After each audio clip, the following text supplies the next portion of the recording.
Hello, everybody, and welcome to today's episode in the Get Unstuck series with myself, Sarah Archer.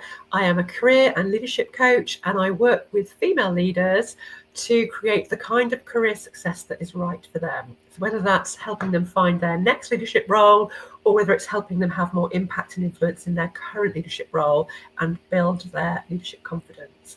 And I created the Get Unstuck series because, having been a leader myself, I know how hard it is to find that space to think about your career or to think about your leadership approach. And I wanted to create a short window in your week, so 15 minutes every Wednesday. I'm here at 12:15 to talk about a leadership topic or a career topic that's going to inspire you, motivate you, get you thinking differently about your career. And I also now have a podcast called Unstuck and Unstoppable, where you can listen to various career topics on the go. And I'll put a link in the comments for you if you'd like to actually catch up with some of the topics, but through podcasts rather than LinkedIn Live. But the sessions are always practical, around 15 minutes. There's always going to be something you can take away and implement straight away. If you are here watching me live, please do say hello. It's always nice to know who's here. If you've got questions for today or any comments, do obviously pop them into the chat, and I will either answer them as we're going along or I'll come back and answer them at the end of the session.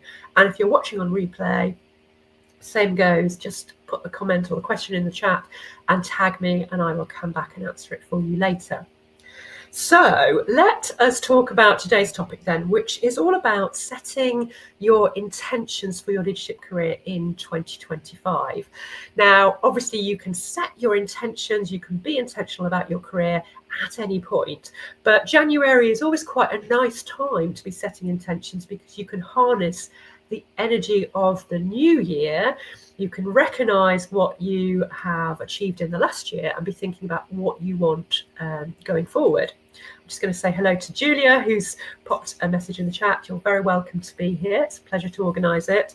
And what I've noticed, because I've been a career coach now for 16 years, I've noticed with clients that I've worked with is that often we can fall into an unconscious mode around our career. And I've certainly been guilty of this when I was an HR leader, in that you're doing quite well, you're kind of in a comfort zone, and you're just kind of moving forward, but not really thinking about where you want to go. And the danger of being in that sort of unconscious mode is that then you can be at the whim of the organisation. So they might change your role to a degree or offer you something that you say yes to, but it's not necessarily really right for you. Or it can be at the whim of people in your life, other people making decisions about their careers that then impact your career. And you can also fall into things, you can make knee-jerk reactions to career decisions, you can move away from things rather than moving towards things if you're not shaping and driving your career. So there is real kind of positive benefits for being intentional about your career and your career development, because that's obviously what we really want, is to be clear about the direction of travel. And those benefits are feeling purposeful. So you know where you're heading, you've got that clarity, and you're clear about what drives and motivates you. You probably have a vision for what you want for your career, and it's something that lights you up. You feel energized by it. And if you're intentional about your career, it allows you to be authentic as well. So you can bring your whole self to work. You don't feel that you have to mold yourself to fit into a particular type. You're going to feel aligned with your career, and you're also going to be self-leading. So you're going to bring that leadership mindset to your career as well, and you're going to be in charge of where you're taking your career, and you're going to be making a commitment to yourself around your direction, around your development, and it's likely that you will then have a career strategy, particularly around your visibility and your positioning. Now that might sound quite a lot, but to be honest, once you've kind of got that alignment and you're really intentional, those things fall from having that alignment and that clarity.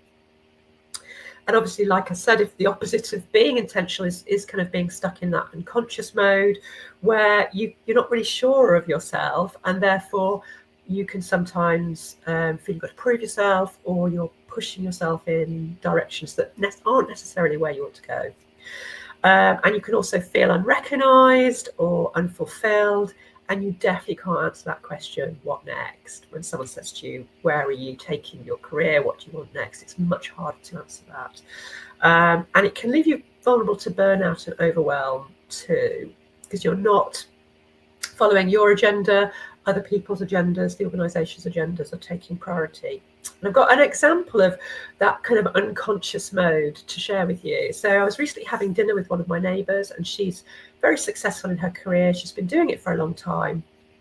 And we were just chatting about careers, and obviously because I'm a career coach, we were talking about this idea that she wants to change. And she's like, well, I'll just redo my CV and start applying for things. And obviously I went into coach mode, and I'm like, well, actually, you might just want to take a step back to be more intentional about this next move, because you want to be thinking about what you want for your career for the next phase, the next 5, 10, 15 years of your career. You know, what's on your career bucket list that you'd like to tick off? What do you feel lights you up? What do you want to bring more of into your career? Do you want more policy work, more strategy work? Do you want more creativity? Do you want to do more speaking? You know, what is it are the things that you want more opportunity to do before you even start to think about what the job title might be of your shift or your change?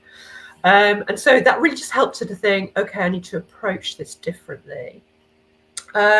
So how do we get to intentionality? And I've got 3 things for you to think about to help you become more intentional about your leadership career for this year. So the first one is to increase your self-awareness. So you might think, okay, I'm already really self-aware, but really understanding what makes you tick and what you need is the key to great career decision making. And one of the core things that you really need to understand is your why. You know, so why do you do what you do? Why is it important to you? And what is the connection that your job has to your why? Now, I love Simon Sinek's talk. I think it's the Golden Triangle talk, I think is what he calls it. I'll put a link in the comments later for this, where he kind of talks about the why and talks about it, the why being situated in our brain in the limbic brain, which doesn't have language, which is why it's so hard for us to articulate our why. Often we can just feel, I kind of feel the why, I know why inside, I just can't verbalize it. So we have to kind of go through a process to uncover our why. And obviously it is linked to our values. So knowing our values can help us unlock our why, but also just thinking about what do I really love doing and what don't I like doing and what do I want more of can also be really helpful at uncovering our why.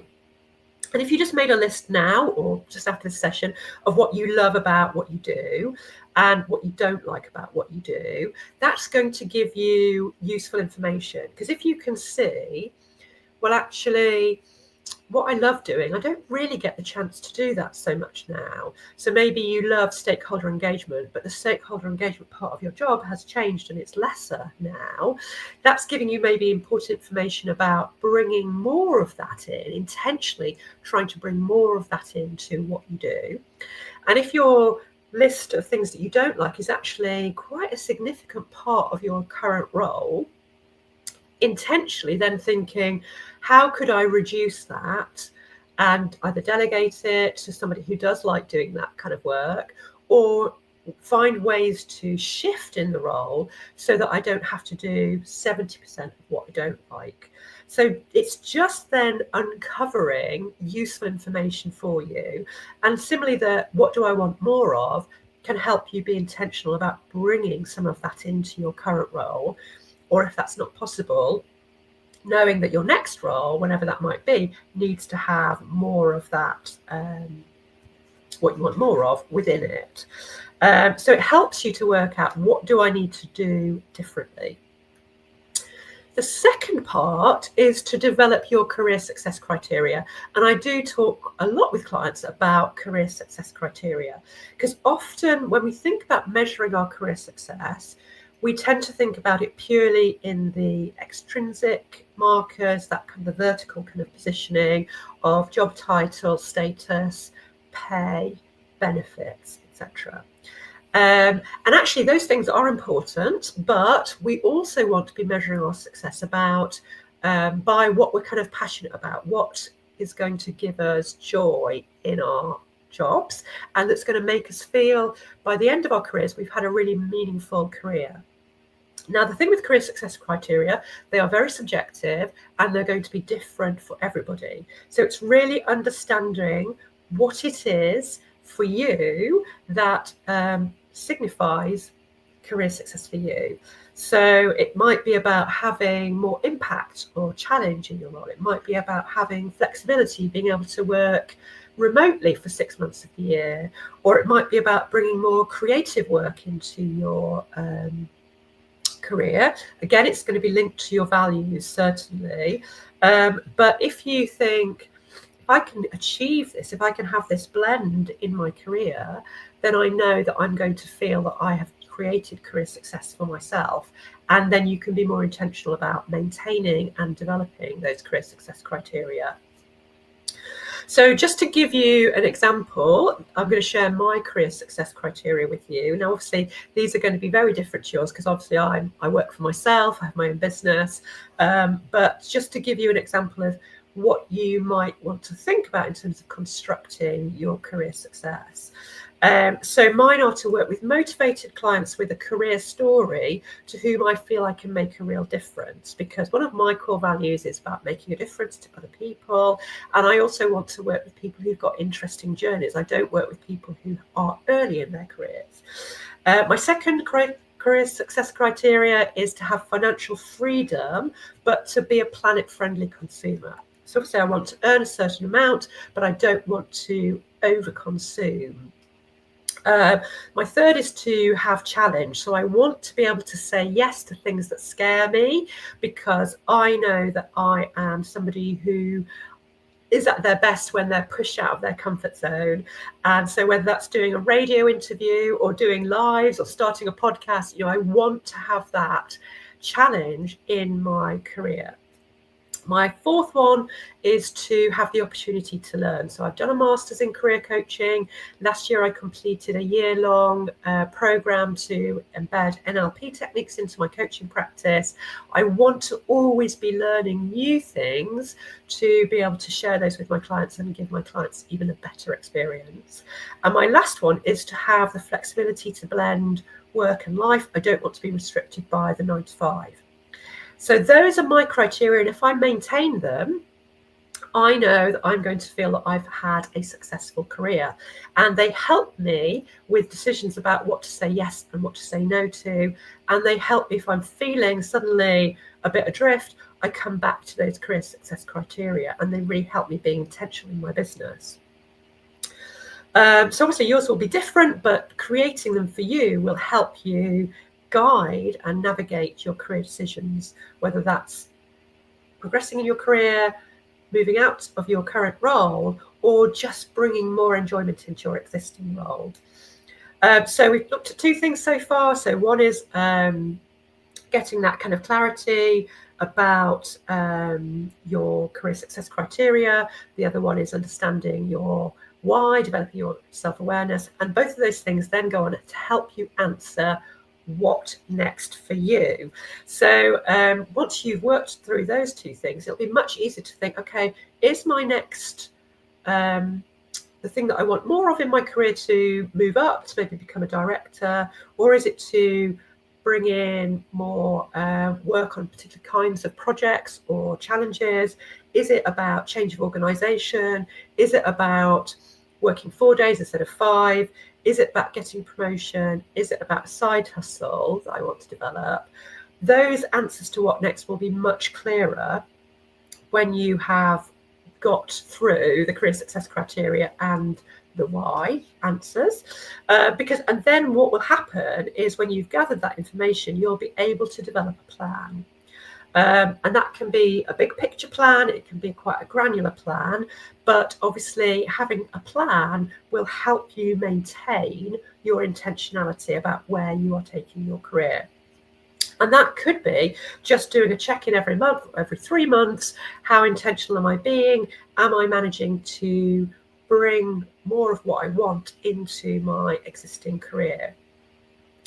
So I know that's a lot to take in, but I hope it's given you food for thought about how you can be more intentional in your career this year, to actually end 2025 feeling I am creating the kind of career success that is right for me, that is connected to why I do what I do, and that lights me up and brings me joy.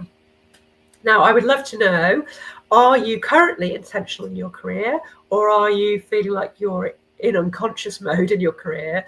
And obviously, don't worry if it's the latter, because you can choose to be intentional at any point through the year, and you can use some of the things I've talked through to help you get clarity around that intentionality. Obviously, if you want support with that, if you want some coaching around that, then do obviously get in touch with me and we can have a chat about that. So I will be back next week at 12:15 with another leadership topic. Don't forget, you could also tune in to the Unstuck and Unstoppable podcast for different career topics as well. And I look forward to hearing from you if you are already intentional or if you want some help being intentional. Have a great week. I'll see you back here next Wednesday.